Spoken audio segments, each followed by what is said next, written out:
教儿童画最大的挑战就是造型。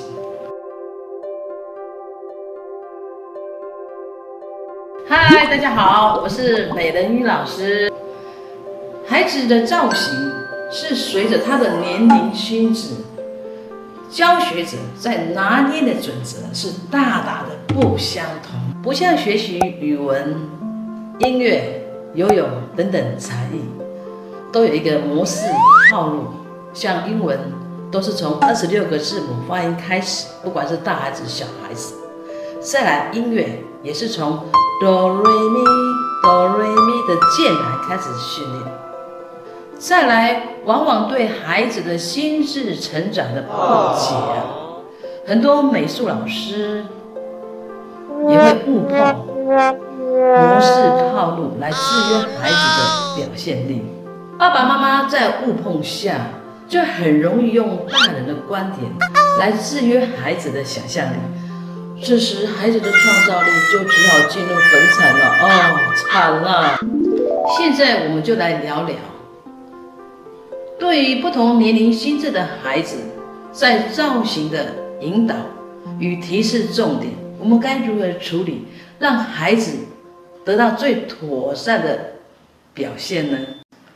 对于2岁到4岁涂鸦期的孩子大多以五指握笔为主，因为他的小肌肉还在发育协调中。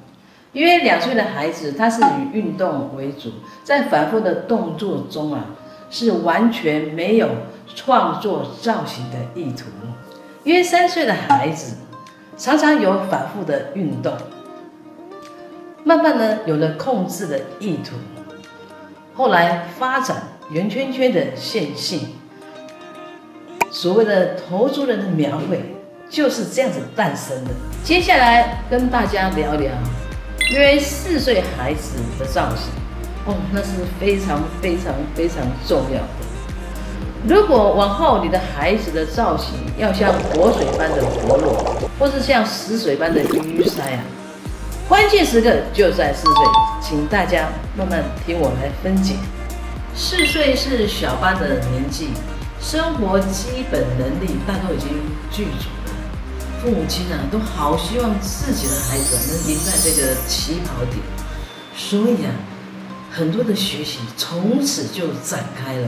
孩子的本质是天真无邪的，观看生活中的每一个点、每一处4岁的孩子都会充满了好奇心，充满了新鲜感，所以在他的独特的视角下，他会创造出、发挥出他自己非常独特的造型。造型活水来自孩子能自主又自由的表现，但是孩子从内心里很直白的描绘，是艺术真性情最高的境界。后来4岁的孩子的造型为什么会变成一滩死水呢？原来大多来自于父母亲不恰当的干涉，用大人的眼来限制孩子，剥夺孩子的原创性。再来就是老师的误导了，真是伤脑筋啊！追究于原因，4岁孩子的造型为什么会变成一滩死水呢？大都来自于爸爸妈妈、老师对儿童心智的发展的不了解而且常常用大人的观点来干涉孩子的画画，还有限制他们一些自我的探索。接下来举几个例子，让大家了解什么状况之下的对话会造成一滩死水的造型。孩子问爸爸：“爸爸，这是怎么画啦？”爸爸好高兴了，儿子，你跟着爸爸画就对了，爸爸会教你画好漂亮的车子。哇，惨了！这个时候，他们之间的对话会让孩子养成被动思考，再来也会增加孩子的依赖性。最重要是，这个模式让孩子从此以后没有自信，不相信眼睛看到的世界。再举个例子，妈妈好开心哦，小宝，今天妈妈教你来画花。惨啦，妈妈的教已经剥夺孩子探索的心情。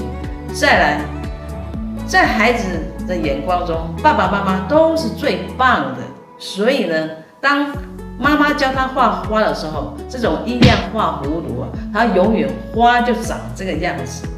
那请问，他哪来的原创性呢？很多爸爸妈妈很希望孩子赶快成长，买了好多的描绘本，还有着色本给孩子用。他认为呢，这可以学点画画的基础。惨了，这个着色本跟描绘本，让孩子养成不思考，只是跟着画、跟着上色，毫无思考性。那请问原创性怎么办呢？再跟大家举个例子，小宝，你怎么把大象画成红色的啦？大象是灰色的，下次不要乱涂颜色哦。哇，更惨了！4岁的孩子的造型色彩啊，是画出他内心里的感觉跟感受的色彩，而不是真实的眼睛看到的。内心里感受的色彩，而不是眼睛看到的。这时候又误杀孩子的内心的感受了。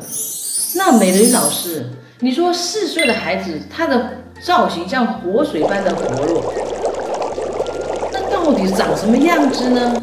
他是画的什么感觉呢？大家来看看，活水般的造型有个共同的特色，就是源自孩子内心里真正的感觉跟感受，表现出独一无二的造型。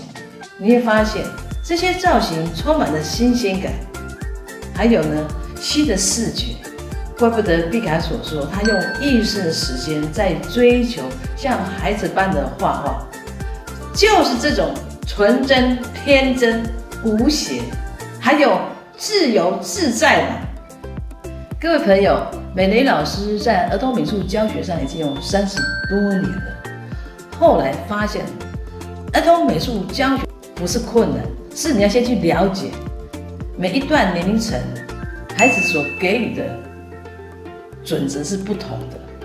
像今天跟大家提2岁到4岁，其实重点就是要给这些涂鸦起的孩子互相怎样探索，让他有探索的心的时候，给他自由自在的一个表达的时候，给他一个海阔天空的一个展现，这些孩子自然而然他自信满满，很快的没有压力的表达他自己。